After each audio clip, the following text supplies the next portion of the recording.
بسم اللہ الرحمن الرحیم۔ تھیلیسیمیا ایک ایسی موروثی بیماری جو والدین سے اولاد میں منتقل ہوتی ہے۔ پاکستان کی 4% آبادی اس بیماری کا شکار ہے۔ آج capital university of science and technology میں فیکلٹی آف فارمیسی کی سوسائٹی فارمرز پارک اور ریجنل بلڈ سینٹر اسلام آباد کے اشتراک سے ایک بلڈ ڈونیشن کیمپ اور سیمینار کا انعقاد کیا گیا ہے، جس کا مین مقصد تھیلیسیمیا بیماری کیا ہے، اس کے بارے میں آگاہی اور اس سے بچاؤ کس طریقے کے ساتھ ممکن ہے، اس کے لیے یہ سیمینار کا انعقاد کیا گیا ہے۔ اور اس کے ساتھ ساتھ یہاں ریجنل بلڈ سینٹر کے اشتراک سے ایک بلڈ ڈونیشن کیمپ کا بھی انعقاد کیا گیا ہے۔ آج کے اس ڈاکومنٹری میں ہم اسٹوڈنٹس کے پاس جائیں گے، ان سے پوچھیں گے کہ آخر وہ کیوں بلڈ دینا چاہ رہے ہیں، ریجنل بلڈ سینٹر کی ٹیم کا بھی انٹرویو کریں گے اور فیکلٹی آف فارمیسی کے اسٹوڈنٹ سے بھی پوچھیں گے کہ آخر تھیلیسیمیا ہے کیا، اس سے بچاؤ کس طریقے کے ساتھ ممکن ہے۔ تو جی ہمارے پاس فیکلٹی آف فارمیسی کے اسٹوڈنٹس موجود ہیں، ہم ان کا انٹرویو کریں گے، ان سے پوچھیں گے کہ تھیلیسیمیا ہے کیا، پھر اس کے بعد جو ہے وہ تھیلیسیمیا کی ٹائپس کے بارے میں اسٹوڈنٹ سے کوسچن ہوں گے۔ تو یہاں پہ ہمارے پاس فیکلٹی آف فارمیسی کے ایک اسٹوڈنٹ موجود ہیں۔ السلام علیکم سر۔ وعلیکم السلام۔ بھائی کا نام کیا ہے؟ میرا نام محمد طیب ہے۔ سیمیسٹر کون سا ہے؟ میرا 8th سیمیسٹر ہے۔ 8th سیمیسٹر 4th ایئر کے ہمارے پاس اسٹوڈنٹ محمد طیب صاحب موجود ہیں۔ طیب صاحب، آپ ہمیں یہ بتائیں کہ تھیلیسیمیا آخر ہے کیا اور پاکستان جو ہے وہ کہاں جو سچویٹ کر رہا ہے اس میں؟ جی اچھا، تھیلیسیمیا ایک RBCs کی ایک بیماری ہے جو کہ جینیٹک ڈیزیز ہے، اور پاکستان میں یہ موسٹ کامن ہے، اور 4% جو پاپولیشن ہے پاکستان اس کی افیکٹڈ ہے۔ پہلے یہ تھا کہ یورپ اور اٹلی وغیرہ کے اندر یہ موسٹ کامن ڈیزیز تھی، اور ساؤتھ ایسٹ ایشیا میں بھی کامن تھی، لیکن وہاں پہ یہ ایریڈیکیٹ ہو گئی ہے۔ لیکن پاکستان میں لیک آف ایجوکیشن اور اویئرنیس کی وجہ سے یہ بہت زیادہ پھیل رہی ہے۔ تو ہمیں اس بیماری کو ختم کرنے کے لیے پاکستان میں بھی جو پاپولیشن کو اویئر کرنا پڑے گا۔ دوسری بات یہ ہے کہ انٹر فیملی میریجز کی وجہ سے پاکستان میں یہ بہت زیادہ پھیل رہی ہے۔ تو اور پاکستان، کیونکہ یہ دو جو بیسیکلی جینیٹک ڈیزیز ہے، اور جو ہیموگلوبن جو بناتے ہیں، دو جینز بیسیکلی اس میں انوالو ہوتے ہیں، اور دونوں پیرنٹس کی وجہ سے جب اب نارمل جینز جو ٹرانسفر ہوتے ہیں تو پھر جو بچہ ہوتا ہے آگے اس میں نارمل ہیموگلوبن نہیں بن رہی ہوتی، جس کی وجہ سے ان کو بلڈ ٹرانسفیوز کرنا پڑتا ہے، اور جو موسٹلی ہوتا ہے 1 سال سے بچے میں اندر بلڈ جو ٹرانسفیوژن سٹارٹ ہو جاتی ہے، جس کی وجہ سے جو چھوٹے بچے ہیں اس سے بہت زیادہ افیکٹڈ ہیں۔ اور پاکستان میں جو اس کو کنٹرول کرنے کے لیے بڑے پیمانے پہ جو حکومت لیجسلیشن بھی پاس کر رہی ہے۔ تو طیب صاحب، آپ ہمیں یہ بتائیں کہ پاکستان تھیلیسیمیا میں کون سے نمبر پہ سچویٹ کر رہا ہے، یا پھر پاکستان میں پرسنٹیج کتنی ہے تھیلیسیمیا کے پیشنٹس کی؟ جیسا کہ میں نے پہلے بتایا کہ پاکستان میں اویئرنیس نہیں ہے، اس وجہ سے پاکستان میں جو 4% پاپولیشن ہے اس کے جو جینز اس سے افیکٹڈ ہیں۔ یہ 4% کافی زیادہ ہے، ٹوٹل پاپولیشن کا 4% جو ہے، جیسا کہ انہوں نے بتایا کہ پاکستان میں ٹوٹل پاپولیشن کا 4% جو ہے وہ تھیلیسیمیا کا شکار ہے۔ اس کو ختم کرنے کے لیے پاکستان میں ایک پراپر لیجسلیشن کی ضرورت ہے، اور حکومت وقت کر بھی رہی ہے کہ شادی سے پہلے جو کپل ہے ان کے جو ٹیسٹ کروائے جائیں، تاکہ پتہ چلے کہ ان میں کوئی کیریئر تھیلیسیمیا کا کیریئر تو نہیں ہے کوئی، تاکہ ان کے بچوں میں جو ہے آگے یہ ٹرانسفر نہ ہو سکے۔ جی تھینک یو سر۔ بھی ہمارے ساتھ ریجنل بلڈ سینٹر اسلام آباد کی IEC ٹیم ممبر ہمارے ساتھ موجود ہیں۔ السلام علیکم سر۔ وعلیکم السلام۔ سر پہلے تو ہم آپ کو کسٹ میں خوش آمدید کہتے ہیں، آپ آئے، اور آج جو ورلڈ تھیلیسیمیا ڈے کے حوالے سے ہم نے یہاں پہ ایک بلڈ ڈونیشن کیمپ لگایا ہے۔ تو سر آپ سے میں پوچھنا چاہتا ہوں کہ یہ تھیلیسیمیا ہے کیا، اور آج کا یہ جو بلڈ ڈونیشن کیمپ لگانے کی بیسک وجہ کیا ہے؟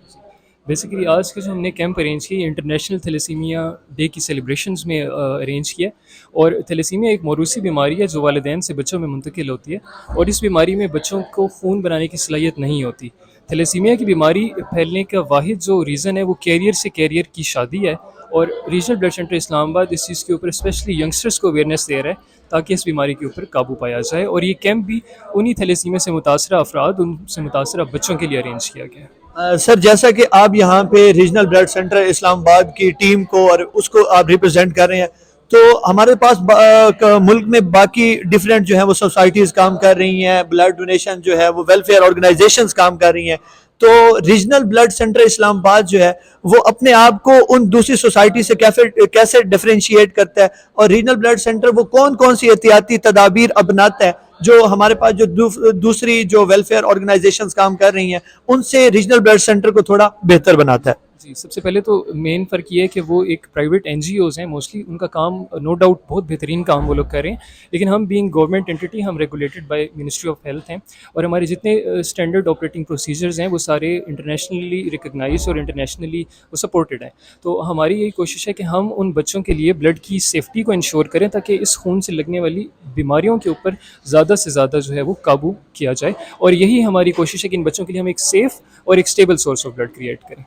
تو تھینک یو سر, آپ کا بہت بہت شکریہ, آپ آئے اور یہاں پہ آپ نے ایک بڑا خوبصورت جو ہے اور بڑی احتیاطی تدابیر کے ساتھ اور بڑا ویل آرگنائز جو ہے وہ بلڈ ڈونیشن کیمپ لگایا. آپ کو یہاں ابھی میں اسی ڈاکومنٹری کے اندر آپ کو اور بھی دکھاؤں گا کہ کس طریقے کے ساتھ یہاں پہ اسٹوڈنٹ بلڈ دے رہے ہیں, اور اس کے ساتھ ساتھ جو ہے فیکلٹی آف فارمیسی کی جو ٹیم ہے, فارمس پار کی جو ٹیم ہے, ہم ان اسٹوڈنٹس کا بھی انٹرویو کریں گے اور ان کی آج دیکھیں گے کہ آج کے اس بلڈ ڈونیشن کیمپ کو ارینج کرنے میں ان کی کیا کیا کاوشیں ہیں.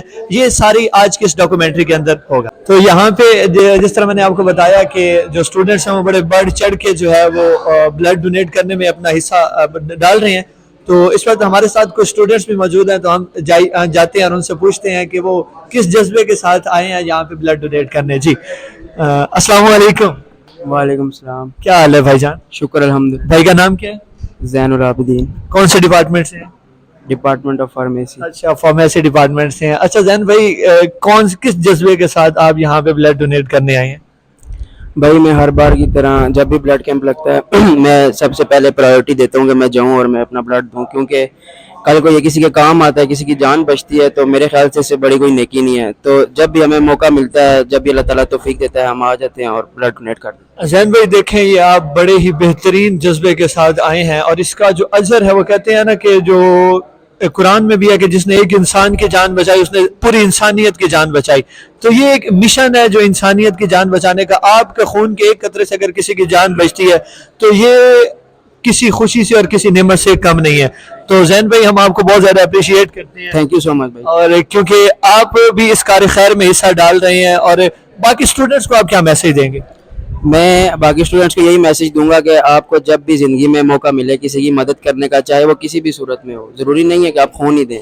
آپ کو آپ راستے سے اگر کوئی پتھر بھی ہٹا دیتے ہیں وہ بھی نیکی ہے. تو بس نیکی کا کوئی بھی موقع آپ ضائع نہ جانے دیں. جہاں پہ آپ کو نیکی کرنے کا موقع ملتا ہے آپ اس اپرچونیٹی کو اویل کریں اور اپنی آخرت میں اپنے لیے اچھی جگہ بنائیں. تو یہ جس طریقے کے ساتھ ہمارے پاس جو اسٹوڈنٹس ہیں وہ بلڈ ڈونیشن میں اپنا بڑھ چڑھ کے حصہ ڈال رہے ہیں, اور اس بھائی نے بڑا خوبصورت پیغام دیا ہے کہ زندگی میں جہاں بھی آپ کو کسی کی مدد کرنے کی آپ کو ضرورت پڑے وہاں آپ اس چیز سے گھبرائیں نہیں اور آپ اس شخص کی بڑھ چڑھ کے مدد کریں. بہت شکریہ سر.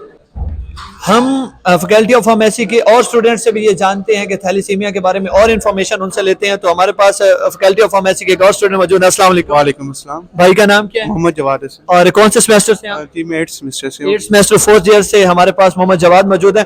جواد جیسا کہ آپ کے ہی ایک بیچ میٹ طیب نے تھیلیسیمیا کے بارے میں بڑا خوبصورت جو ہے وہ انٹروڈکشن کروایا, تو اب آپ کائنڈلی ہمیں یہ بتائیں کہ تھیلیسیمیا میجر اور مائنر میں بیسک کیا ڈفرینس ہے؟